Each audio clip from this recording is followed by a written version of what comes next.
Good evening, fantasy football fans. Welcome to another edition of the Fantasy Slant, brought to you by Pro Football Focus Fantasy and powered by DraftKings. This is Scott Spratt, your normal host. I'm joined by, once again, the intellectual Michael Moore, who I hope is putting his intellect to good use out there in Las Vegas for the week.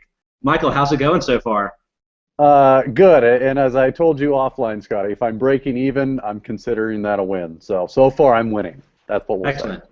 I may have to wire you $5 so you can put some money on the Jimmy Clausen MVP future bet for me. I bet I could get pretty good odds. The odds are literally 1,000,000 to 1, Scott. So you should definitely do that.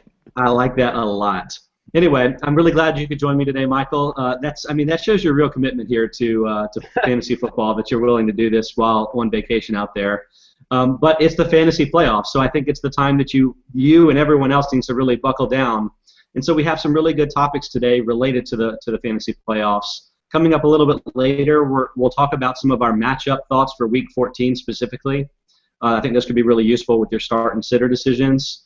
A little later in the show, we'll actually talk about some potential pickups in keeper and dynasty leagues that may be a little bit sneaky that you could make right now if you aren't in the playoffs. But Michael, first, we're going to play a little game of Do You Trust the Rookie, which I think it'll be really fun this week because I don't know if it's just because the receiver class was so unbelievable this year or what it is, but I feel like, at least in my leagues, I'm relying on more rookies than I ever remember for the fantasy playoffs. And some of those guys, like Kelvin Benjamin and Mike Evans, you're not worried about at all. But there's some guys that maybe have had some success lately where, Michael, I just want to talk to you about whether or not it's safe to try to trust them during the fantasy playoffs. So let's kick off that discussion by first talking about Dante Moncrief, who, I feel like you were higher on him than anyone to start the season, so this will be good for that. Moncrief had a really nice game this last Sunday for the Colts with 134 yards and 2 touchdowns, but that was only on 3 catches, which were only on 4 targets. So obviously the heavy target load was not there for Moncrief, but he was still very productive. And it's not the first time he's been productive recently. Obviously, the Colts have a lot of wealth to go around, especially against some of their poor opponents. So get me started here, Michael. Is Moncrief a guy that you're willing to start in, say, typical formats to start with? Typical formats, I'm assuming, 2 wide receiver, no flex. I probably wouldn't. I don't think he's quite there yet. Look, he's the 3rd receiver on that team now. Clearly ahead of Hakeem Nicks, luckily. He had 11 more snaps than him this week and 2 more than him last week. So that trend is encouraging. But standard lineups, probably not. But if you're in a league with a flex spot, I think he's an excellent choice for that. He's got probably more upside than any other flex spot that you could fill. Yeah, if we're talking flex, I would be all over Moncrief on that. I don't know if we know anything about Dwayne Allen's status for next week, but he's missed the last 2 games. And while Kobe Fleener has received a lot of attention there, Moncrief has been one of the major beneficiaries there. Reggie Wayne is not. He only had 4 catches for 31 yards this last week, and I feel like Wayne's on sort of an extended cold spell now. We could be seeing a little bit of a changing of the guard here, where even though Moncrief, he doesn't seem like one of the primary 1 or 2 options, there's just so many passing yards and even touchdowns to go around on the Colts that even if Moncrief is the 3rd option right now, the 4th and 5th options aren't as good as they have been when the team is healthy. And maybe that's enough to make him a trustworthy flex option.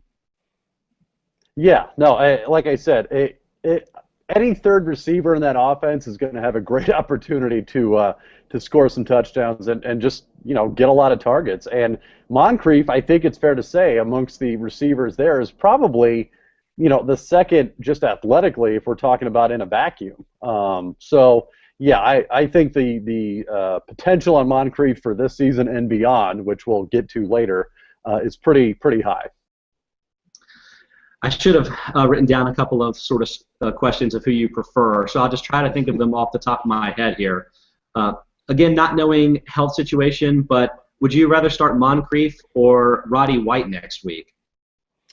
Oh man, if and again, we're assuming Roddy White is healthy, and let's say that White plays. Yes. Yeah, I would go Roddy White. I think I'm still, even though I love Moncrief, especially after this year, I'm still at the end of the day a conservative fantasy player. So I'd probably still go White, but it would be, I think, closer than at any point. Okay, what if White was ruled out ahead of time and you had Harry Douglas as your other option? Would you rather start Moncrief or Harry Douglas? No, that would be that would be an event to prompt a Dante Moncrief sighting, definitely. Yeah. We'll make another comparison here shortly because I think the next guy we're going to talk about is an interesting one that might pair up nicely with Moncrief. And that's Marquise Lee of the Jaguars. He had his, I'm not sure if it was his first really good game, but it seems like his first since week 1. 6 catches for 75 yards and a touchdown on 7 targets.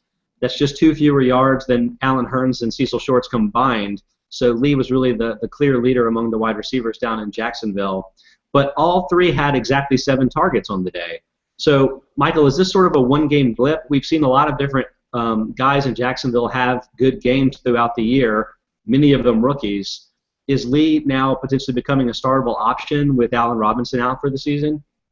Oh, God. You know, the Jaguar receivers, I mean, not that a lot of people are starting Jaguar receivers, but, I mean, they have to be the most frustrating unit in fantasy. I mean, like you said, there have literally been 4 different receivers that have led the way at some point in time, from Allen Hurns to Cecil Shorts to Allen Robinson to now Lee. Now, to Lee's credit, he's been the leading Jaguars receiver the last 2 weeks, ever since Allen Robinson went down for the year. So, you know, he probably has more talent than the other healthy receivers in Jacksonville, but there's just too much parity there for me to zone in on one and ride him the rest of the way, quite honestly. And I know you love Marquise Scott. Well, entering the season, I thought that he was just going to be great and be very productive, and I think it's fair to say that I've been wrong on that, specifically because Allen Robinson was so effective. But with Robinson out, Lee seems like the guy that's been the major replacement. I mean, Shorts has been a major disappointment over the last several weeks when it seemed like he had a real chance to emerge. So I feel like of these 3 guys, Lee is the one that I'm probably trusting the most. But is that trust enough to start him in the first week of my playoffs? I don't think so. What I'd rather do is pick him up so my opponent can't start him, but then leave him on my bench. Is that sort of where you are with Lee? Yeah, so let's play just a quick game. Let's just go down the list. So he's not a wide receiver 2. Is that fair to say? No, I don't think he's particularly close. Okay, so wide receiver 3. Probably not for me. I'd have to. So wide receiver 4. Yes, I think he's a wide receiver 4. Okay, and I think that's probably a good indication. And I'm right there with you of where you and I are at with him, and so it makes it a little easier for people to gauge just where Lee ranks when it comes to starting lineups this week. I think I'd rather start Lee than Greg Jennings, for instance. I'd rather start Lee than Terrence Williams, who has gone cold from a touchdown perspective for the Cowboys of late. Would you rather start Lee or Moncrief? You know, I would probably go Moncrief personally. I think just the better offense, and I think he's more likely to see targets than Lee. Like I said, God bless whoever can figure out who the the distribution in Jacksonville there. So, no, I would take Moncrief over Lee still. Yeah, I don't feel particularly good about it either way. I think I probably would take Lee in that case. But again, neither is a guy that I'm trying to start as much as I'm trying to own for this week. Fun little trivia bit here. Allen Robinson has 1 drop on 49 catchable balls this year, and Marquise Lee has no drops on 22 catchable balls. So they're second and first among rookie wide receivers in drop rate this year with a minimum of 20 receptions. But that was kind of interesting. Maybe Jacksonville's put together a nice hands team for Blake Bortles, but that'll probably be something that emerges more as a fantasy option next season. Right. Yeah, they're going to need a unit with good hands options in that offense, guy. So. All right, the next rookie. This is a guy that was actually in the top 5 of many people's fantasy rankings just a couple of weeks ago. That's Jeremy Hill of Cincinnati. He hasn't exactly fallen off the table since Giovanni Bernard returned, but had a disappointing game this last week. Only 13 carries for 40 yards. Did have 4 catches, but only 12 yards there, and hasn't really done anything as a receiver pretty much all season. Meanwhile, Giovanni Bernard, 10 carries, so 3 fewer than Hill, but 49 yards. So the more efficient runner this week. That was not the case the week before in Week 12. But in Week 12, Hill had 18 carries and Bernard had 17 carries. So we're seeing pretty close to an even split, where if you include receptions in the mix as well, it's pretty much been 50-50. Is that what you see going forward through the fantasy playoffs for Cincinnati? And is that something that makes Hill a flex running back, or better or worse, or where do you sort of stack him up? Yeah, no, I think that's probably the goal the rest of the way. While not maybe an exact 50-50 split, I think it's going to be pretty darn close. And to me, I mean, I've seen a lot of people jump on the Jeremy Hill train. I'm not there yet. I mean, I think he's a very good runner, and obviously, he'll get the start as far as being a first and second down back there. But for example, this last weekend he had a 3.1 yards per attempt. That's not exactly setting the world on fire. And if you're only getting, a dozen or so carries, that's not going to lead to a whole lot of yards. So, yeah, for me, I think flex. I would feel pretty good about a flex. I'd be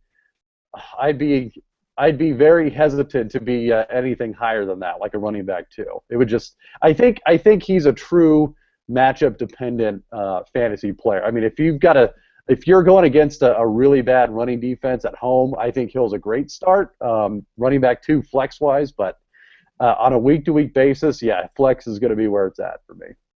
I agree. I think that's a really great point you made about the matchup consideration there, because in my mind, for most of my standard sort of fantasy teams, Hill is a guy that's on the RB2 flex border, depending on the matchup. And if that's the case, really most weeks I'm playing my third wide receiver as my flex option, because we were just talking about, you're down in the late 20s playing guys like Roddy White, and maybe he's a bad example because he might be hurt right now, but there are quality receivers into the late 20s that I'd rather start over Jeremy Hill in neutral matchups. So I feel like Hill almost has to cross that running back 2 threshold before I'm even starting him at all, if I can avoid starting a third running back because of wide receiver depth on my team, which is something that I feel like you do typically have. All right, now this is probably the name that we've all been waiting for here, Johnny Manziel. He came into the game for Cleveland. Brian Hoyer was a bench, and he didn't really do too much. He had 5 of 8 for 63 yards and 2 for 13 and a touchdown on the ground. So, I mean, has Manziel's time arrived here, Michael? He was probably the quarterback we all thought would start the quickest or the soonest in the season. That hasn't been the case. And ever since the Browns have sort of become a competitive team, I think most of us thought that they would just ride with Hoyer the rest of the way. But Hoyer's been pretty ineffective. Is Manziel going to be in the rest of the way for us to even consider starting him? I think so. I think if you're Mike Patine, I think once you go Manziel, you don't go back, pretty much. So I think he probably will start the rest of the way. I mean, look, you can't get much worse than Hoyer. I mean, you just can't. He's just really bad, quite honestly. So, and look, Manziel, it gives them another dimension that they didn't have before, and honestly, is probably just as good a passer right now, if not better. So, I think Manziel's going to start. And look, like we've talked about on many a podcast before, there's just a logjam of good to decent quarterbacks. So who's not to say he can't be a low-end quarterback 1 the rest of the way and bordering on that? Let's talk about that more specifically. So we mentioned that Hoyer has been pretty dreadful. For the season, he has a 57% completion percentage. Obviously, that's very poor. But from a fantasy perspective, Hoyer is the 21st quarterback. He has 157 fantasy points. That's about 15 points behind Andy Dalton in 20th place. So there's even a big gap there to just cross the 20th quarterback in fantasy. So you're probably thinking, even though Josh Gordon's back, that's not exactly an attractive fantasy option. But when you look deeper at the numbers, I'm a little bit intrigued here about Manziel. So Hoyer he's already crossed 3,000 yards passing. He's got 3,065 on the year, 11 touchdowns and 10 interceptions through 12 games. He has 4 rushing yards, so basically 0 factor on the ground. We know that Manziel is an effective rushing quarterback. Let's just, for the sake of argument, say that Manziel was going to be very similar in terms of his actual passing numbers to Hoyer, but then add 50 rushing yards per game. All of a sudden, Manziel would have had 217 fantasy points on the season, where he becomes the quarterback 11 between Matt Ryan and Ryan Tannehill. Just add a couple of rushing touchdowns, that's 229 fantasy points, where he becomes quarterback 8, just behind Tom Brady and ahead of Phillip Rivers. So it's not really that hard a route to go from Brian Hoyer to a top 8 quarterback just with Manziel's the belief we have in his ability to rush the ball. The question is, are those sort of fair mental leaps that I'm making? Can Manziel be similarly productive through the air while also adding 50 rushing yards a game and an occasional rushing touchdown. Is that potential? Is that there for him? I think so. I think that's completely doable. Like you said, Hoyer was only checking in as the 21st best quarterback in fantasy, and that was literally all through the air. So the rushing yards, well, at the very least, I think offset that if Manziel happens to be worse than Hoyer. But, like you said, the most likely scenario is he can at least match him through the air, and then he adds those rushing yards and, maybe half a touchdown or a touchdown a game on the ground. So, yeah, no, I'm very excited about Manziel. I think, like I said, at the moment he's at that level of quarterback 1 and 2, and look, he's got Josh Gordon back, so sky's the limit on that one. I agree. I'm picking up Manziel anywhere I can afford to stash him on my bench. If I'm playing somebody of the Matthew Stafford, Matt Ryan ilk, I'm picking him up with the thought that I might actually start him at some point during the fantasy playoffs. I definitely want to make sure my opponent's not starting him because I feel like there's real Tim Tebow potential here from a few years ago where he was a top 10 quarterback all through that stretch of the year.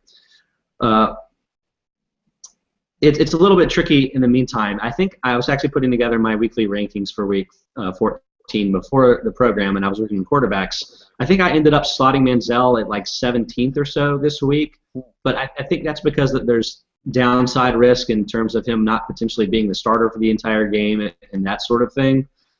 If he gets through this game and performs fairly well, I think I would be frankly surprised if I don't have him inside my top 12 for week 15.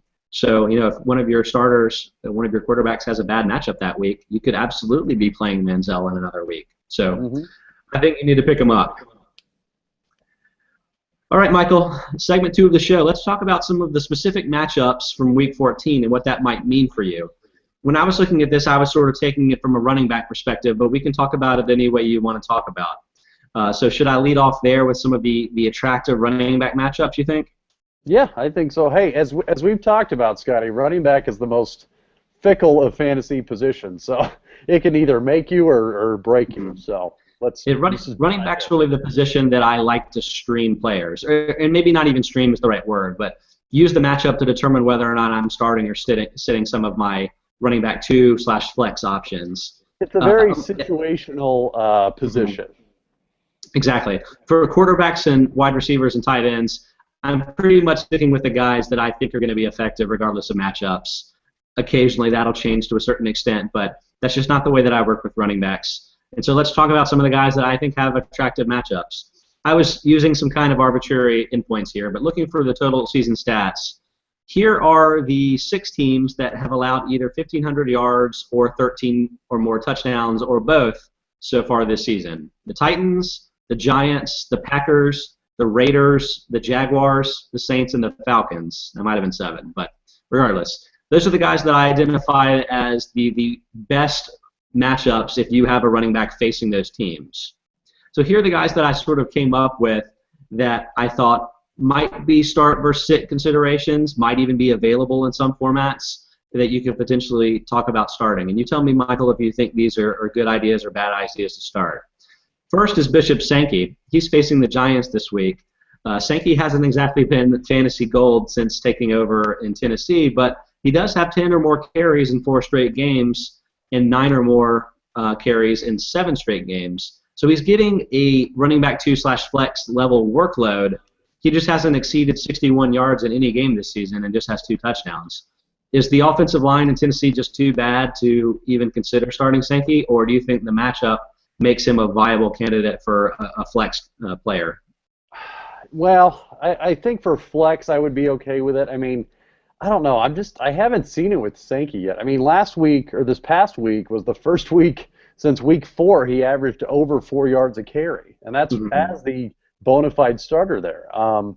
So to me, I just don't see it. And I mean, I think flex I'd be okay with, but as a running back too, I don't know. I'm not there yet. Are you? Definitely not. And I mean, I guess if I were desperate, I would consider him as a flex this week. But again, this is a situation where I would much rather start most wide receiver 3s over Sankey. Right. So as good as the matchup is, I don't think I'm going to be rolling with Sankey this week in most formats. Well, and when I just looked, the most carries he's had this year is 18. It's not exactly like he's the a bell cow in an offense. So yeah, I'm not there yet on Sankey. Okay, next one. Frank Gore and maybe even Carlos Hyde from the 49ers are playing the Raiders, who I just got torched by Trey Mason in the Rams to the tune of 52-0. So obviously we've recently seen the potential that running backs can have against this team. Are you back in on Frank Gore for this week? He's had a very up and down season.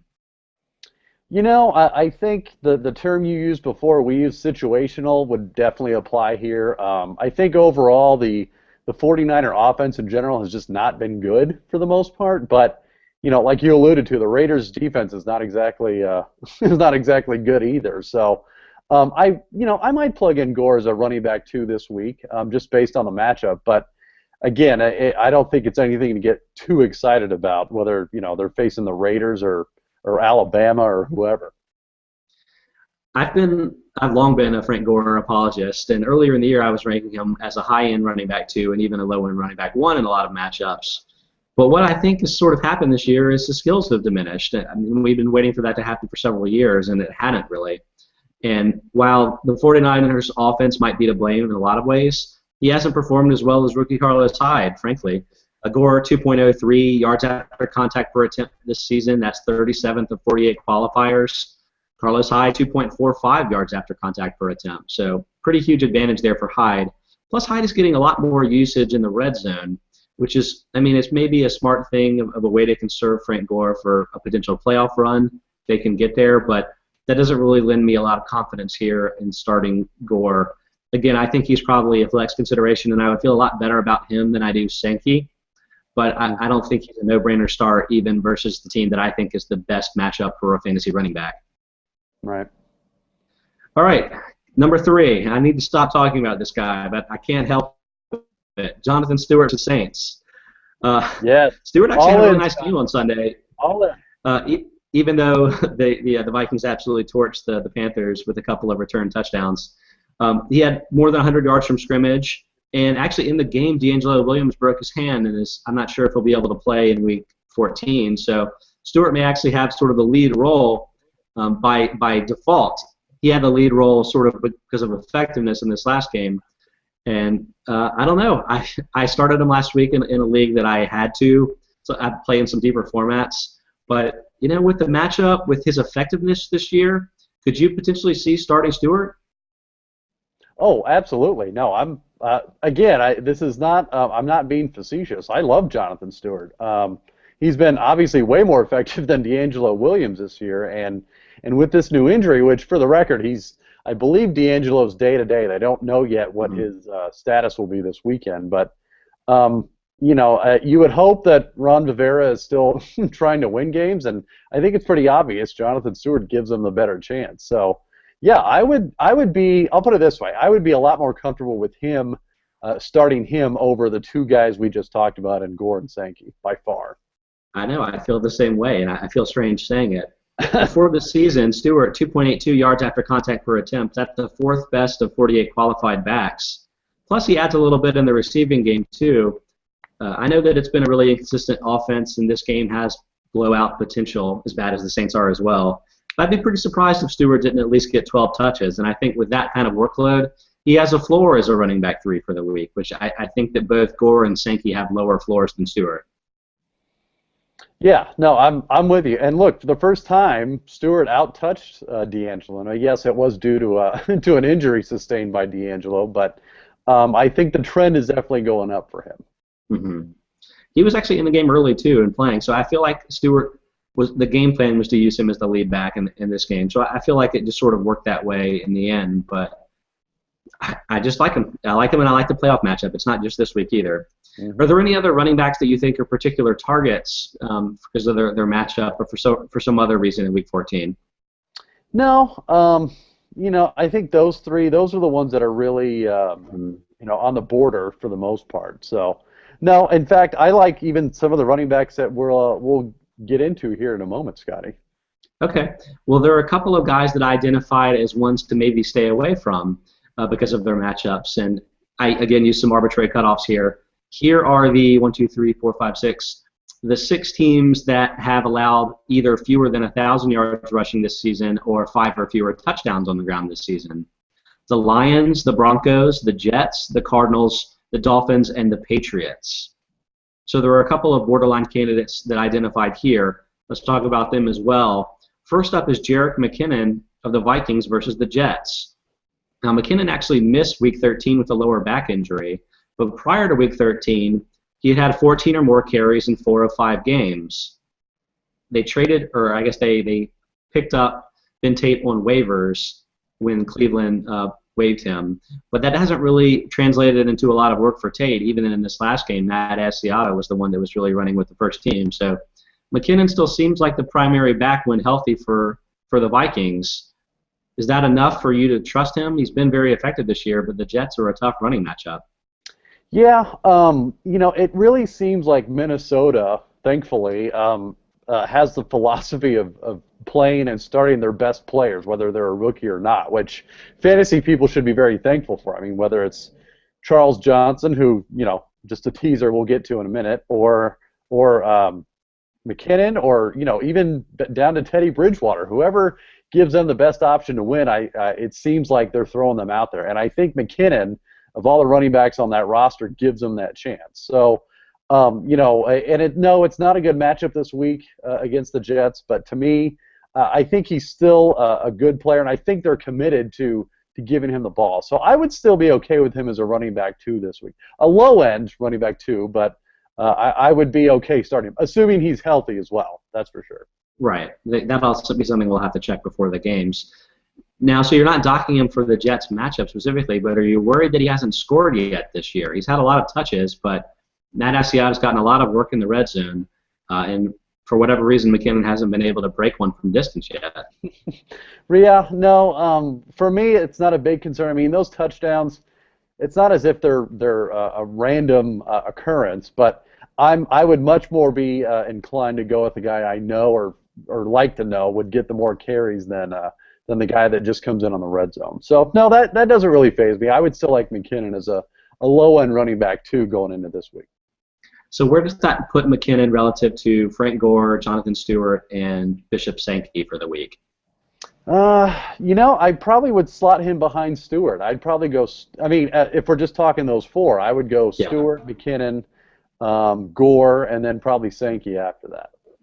Okay, I think I have the same order there, too. Let's add a 5th back to this mix, and that's Ryan Matthews facing off against the Patriots this week. And Matthews was kind of a forgotten man because he just kept missing time. His injury ended up being a lot longer than expected, but he returned in Week 11, and since then he's actually been the 14th best running back in standard scoring. So Matthews has been tremendously effective, back to as good as he's typically been. But facing the Patriots, that's a team that's allowed, I think, just 5 touchdowns on the season. So are you comfortable starting Matthews this week?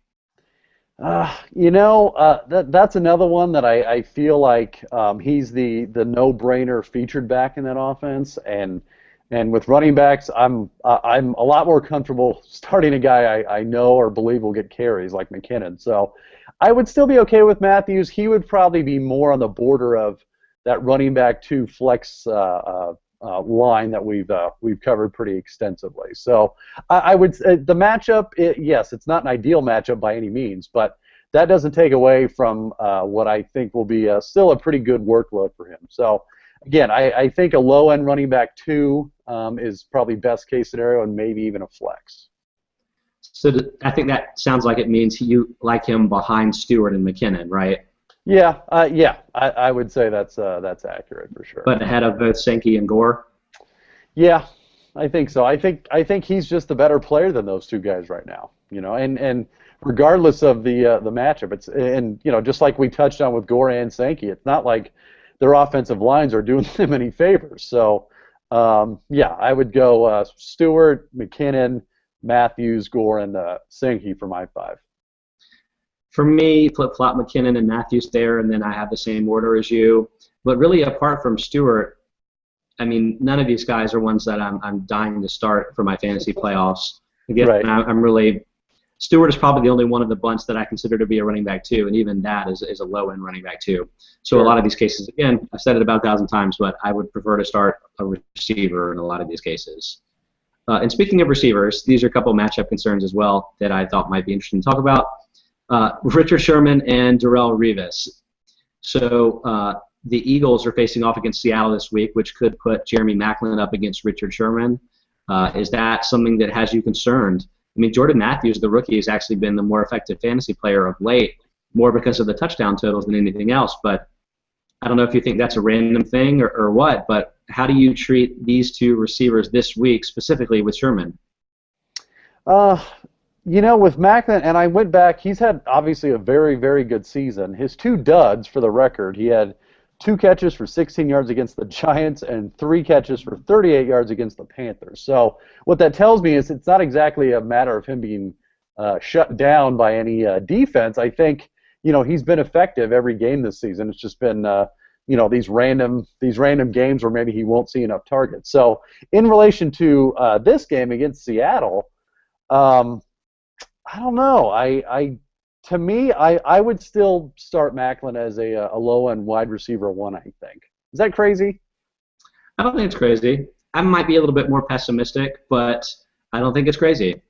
The other one is a little bit more interesting, though, I think, and this is the one that specifically involves Revis Island. San Diego, as we talked about from Ryan Matthews' perspective, is playing the Patriots this week. Keenan Allen has actually been pretty effective in fantasy of late. Is he somebody that you're maybe docking because he's facing Revis this week? Yes, first of all, the short answer to that. But the other thing is, his last 2 games, like you said, he's been very good. He's broken 100 yards in each of those games. But those teams that he played against was the Rams, who's the 21st ranked pass defense, and the Ravens, who's the 31st ranked pass defense. So to me, it's not exactly like Keenan Allen is overcoming his early season struggles as much as he's appears to be pretty matchup dependent. And like you said, the Patriots just overall have been a very good defensive unit this year. So for me, I'm probably a lot more pessimistic on Allen this week. But again, that's not all due to matchup. It's just due to Keenan Allen. I feel the same way, but it's actually mostly about the matchup, I guess. I've been a little bit lower on Allen lately than most of the other PFF staffers, and turns out I've been wrong on that. But Revis has been playing tremendously. I think that really sort of culminated against the Packers. Nelson had that really long touchdown catch as the first half ended, but otherwise was pretty much shut down. Wasn't able to watch the entire game because I was flying for most of it, but it seemed like he was very effective and sort of prevented a more explosive Packers offense from getting anything done in his direction. So I kind of feel like Allen could be hurt by this, and maybe some of the work will be skewing towards Antonio Gates or maybe even Malcolm Floyd and Eddie Royal this week. So I doubt I'll even rank Allen as a wide receiver 3 this week. So that might be a matchup to try to avoid. All right, Michael, time for the last part of the show this week, where we'll be talking about some players that may be available in shallower or even deeper formats that you could maybe pick up for keeper or dynasty league purposes, especially if you're not in the mix for the fantasy playoffs this year. Some guys that may be a little bit sneaky. Do you have any thoughts here, Michael? Why don't we go back and forth? I'll let you go first. Okay, well, and this is assuming guys like Moncrief and Adams are not available in your league. Yeah, I think I tried to avoid the guys that would have been clear pickups in last year's rookie drafts, for instance. Well, and even if they weren't, just the past couple of weeks between Adams and Moncrief, it's highly doubtful they're available. So, definitely. Yeah, the first guy on my list, and again, this may be an obvious one, it may not be, but it would be Charles Johnson from the Vikings, who has really come on strong the last 3 weeks. I mean, he has, and given his stat line isn't exactly glowing, he's got 22 receptions for 180 yards, but that's good enough to lead the Vikings amongst all receivers over the last 3 weeks. He's leading them in targets as well. So, yeah, and he's a guy, and it's kind of funny. I mean, we all remember the Cordarrelle Patterson hype train before the season, both in redraft and dynasty formats.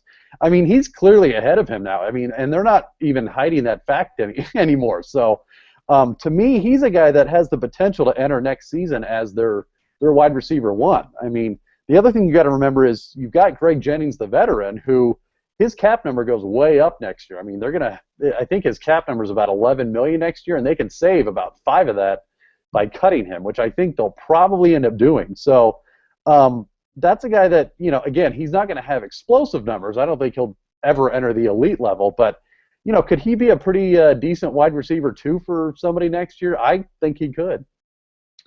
That may be a little bit optimistic, but what I like about the call is that you have the ability to take advantage of the second-year leap that you're hoping for from Teddy Bridgewater. I feel like going from a rookie to a second-year quarterback is a real potential for a boost in fantasy production there. So even if Johnson got passed by Cordarrelle Patterson, if he figured something out, that doesn't necessarily mean that he can't be usable in deeper formats. So I think that makes a lot of sense. All right. Okay, my first guy here is Theo Riddick of the Lions. He's actually had 6 or 7 targets for 3 straight weeks. A lot of that time has been with Reggie Bush on the sidelines, but what else is new, right? For the season, Riddick has 27 catches for 272 yards and 3 touchdowns. But that's just in 6 games, essentially. He's played in more, but hasn't actually been on the field. So that prorates to 72 catches for 725 yards and 8 touchdowns over a full season as a receiving back. I mean, that's Darren Sproulsian numbers right there. And while that may be a little bit optimistic, you could also see some running work go his way, especially if Bush can't put it together for whatever reason. For the season, Riddick has 2.67 yards per route run, which leads all qualified backs by 0.3 yards per route. So Riddick seems like a pretty elite receiving back, and so I could definitely see him being a sneaky running back 3 next season. Oh yeah, and like you said, even in ideally in PPR leagues, he could border on Shane Vereen territory back in his heyday. So. Yep, okay, you're up again. Well, I've got a couple guys, and I toyed with Kenny Stills, but I think he's another guy that's probably not available in most leagues. I think he was probably taken. So, this guy was a forgotten guy. I would probably go. Well, and we talked about him last week. I might go Robert Woods in this case. Okay, interesting. I think the last 2 weeks he's been fairly productive. In fact, more productive than he ever has been. He had 4 for 71 this week, and that's coming off a 9 for 118 the week before. Sammy Watkins is as much hype as he had going in. He just he gets nicked up and seems to play at sub 100% most of the time. So. I think Woods is a great fill-in for that. And look, I think it's fair to say that Kyle Orton probably won't be the quarterback in Buffalo next year. I could be wrong, but I think they need a quarterback for the long term, certainly after the E.J. Manuel debacle. So I think Woods is definitely a guy that could have potential. I mean, look, he was drafted pretty highly last year as well and sort of took a backseat to Watkins this year, but again, he's there and he's young, and I think he's got some potential there. I might question how is it that the Bills would be able to upgrade at quarterback, though, because they're not going to have a good pick. I mean, they're actually still in the playoff mix, so they're not going to be able to get the Marcus Mariotas of the world. So if they're drafting a rookie, it probably isn't to start immediately, or if it is, it could be a Rocky Derek Carr type situation. I'm not sure if they'll actually be able to make a huge improvement there. But, well, and even if they don't, if they stick with Orton, these are numbers Robert Woods has put up with Kyle Orton as quarterback, as poorly as he played. Honestly, I feel like from a fantasy perspective, his best case scenario might be Orton, and that's not even a bad thing necessarily. It's just, I'm not sure the wide receiver 2 type upside is there for him, but I could see that in deeper formats too. I'm going to stick in Buffalo for my next pick with Bryce Brown, and I know that we've all been telling you that Bryce Brown is coming for a couple of years now, but what sort of happened while he had a little bit of run as a split back worker, both he and Anthony Dixon were getting work while Fred Jackson was on the sidelines a few weeks ago, but Brown really showed off his receiving skills, and I mentioned that Theo Riddick had 2.67 yards per route run this year, which leads all qualified backs by a lot. Well, Brown isn't qualified, but 2.60 yards per route run is right there with Riddick. Plus, Brown has a lot of size, so he's somebody that you could actually see being a 3-down back. His major chance to play is that C.J. Spiller is a free agent, so I wouldn't expect the team to bring him back next year. I think that opens the door for Brown, and even if Fred Jackson continues to be what he is, we've seen 2 backs be effective in this offense before, and if Brown is catching 3 or 4 balls a game, then I think he could be usable as a flex or maybe even running back 2 at times next year if things go his way this offseason. Yeah, I definitely agree with that. And look, somebody's got to start there in Buffalo eventually. So, yeah, and it might as well. I mean, I don't think there's any doubt Brown is probably the best player just in a vacuum that they have there. So they hopefully will give him a shot. So. All right, got any more for me? I've got 2 more, so I'm going to stick with receiver. And, this guy is flown super under the radar until the last couple weeks, but that would be one Stedman Bailey out of the Rams, who was actually the featured receiver last week, as unlikely as that may be. But he had 5 for 100 this past week. He had 7 for 89 the week before.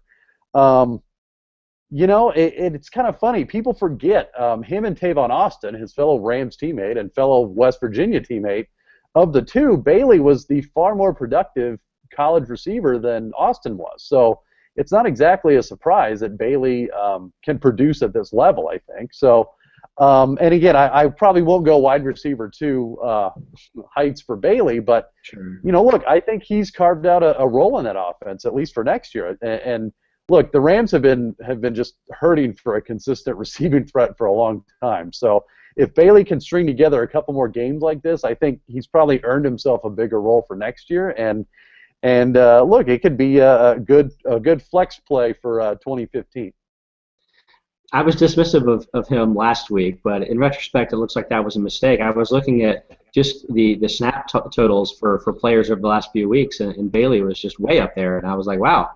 He's playing pretty much every down, so I think I underestimated him, which he may even be usable for deeper leagues during the fantasy playoffs, which I would not have thought a couple of weeks ago.